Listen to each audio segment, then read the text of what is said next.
ધારાસભ્ય ચૈતરભાઈ વસાવાના સમર્થનમાં આજરોજ વલસાડ જિલ્લાના ધરમપુર તાલુકામાં આમ આદમી પાર્ટી દ્વારા વિરોધ પ્રદર્શન કરવામાં આવ્યું હતું।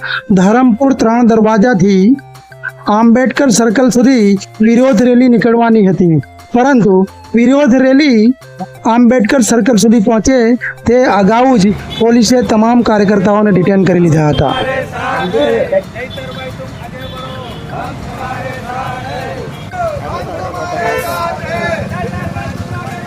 हम तुम्हारे साथ हैं, हम तुम्हारे साथ हैं। आश्रम आश्रम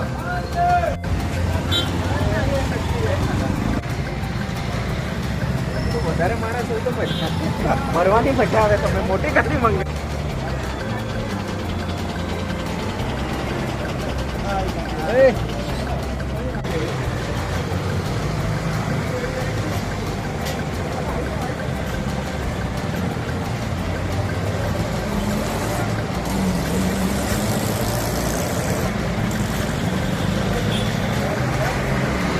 જય જોહાર।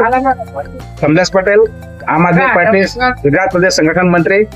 ચેતર વસાવાને જે 7 વર્ષની જેલ થઈ છે તેના પ્રોટેસ્ટમાં આજે ધરમપુર વિધાનસભાની અંદર ઈશ્વરભાઈ અને આગેવાનો એ 3 દરવાજાથી બાબા સાહેબ આંબેડકર ચોક સુધીની પદયાત્રા કરવામાં આવી હતી, પરંતુ અમને પરમિશન ન મળી અને ડિટેન કરવામાં આવ્યા છે।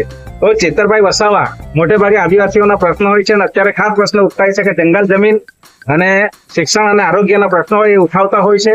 આજે ચેતરભાઈ તકલીફમાં છે ત્યારે એમને સહકાર આપવા માટે અમે લોકો પણ એમને સહકાર આપીએ છીએ।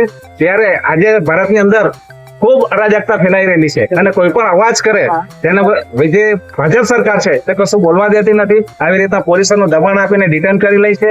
જો કંઈક ભેગા થઈએ તો 144 ની કલમ 163 ની કલમ લગાવી દે છે। એટલે આ પરિસ્થિતિની અંદર આજ અમે એમને પ્રોટેસ્ટ કરવા અને આ જે સરકાર ચાલી રહેલી છે એનો વિરોધ કરીએ છીએ।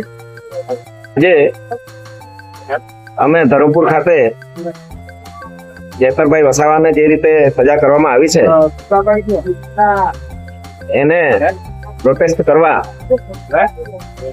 ધરમપુર 3 દરવાજાથી અહીંયા આંબેડકર ચોક સુધી રેલીનું આયોજન કરેલું હતું। અમે શાંતિપૂર્ણ સૂત્રોચ્ચાર કરતા આવતા હતા ત્યારે આ પોલીસે અમને ડિટેન કરીને પોલીસ સ્ટેશનમાં લઈ આવ્યા છે। ત્યારે અમારે કહેવાનું છે કે ચેતરભાઈનો શું ગુનો હતો, કયા ગુનાથી આટલી મોટી સજા કરવામાં આવી। આજે દેશમાં અનેક ગુનેગારો એમને એમ ફરતા રહે છે, એમને કોઈ સજા થતી નથી। ત્યારે એક સામાન્ય ગરીબ આદિવાસીને બચાવવા માટે એમની જમીન પર જે રીતે ફોરેસ્ટ ખાતાએ જે પાક હતો એને ઉખેડીને ફેંકી દીધો, તેના બચાવવા માટે ચેતરભાઈએ આ આદિવાસીઓને હક માટે જે લડ્યા છે તેમાં ખોટી રીતે ખોટી કલમો લગાવીને એમને 7 વર્ષની સજા કરવામાં આવી।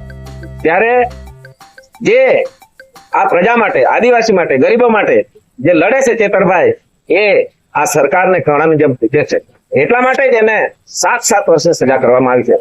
ત્યારે આજે અમે ચેતરભાઈને વહેલામાં વહેલો છોડે, આ સરકાર જે જો હુકમી કરે છે એમાંથી મુક્ત કરીને ચેતરભાઈને જેલ મુક્ત કરે એવી માંગણી સાથે અમે આજે આ રેલી કરવામાં આવી છે। ત્યારે આ સરકારને ચીમકી પણ આપવામાં આવે છે કે જો ચેતરભાઈને વહેલામાં વહેલા ન છોડવામાં આવે તો અમે જલદ આંદોલન કરીશું।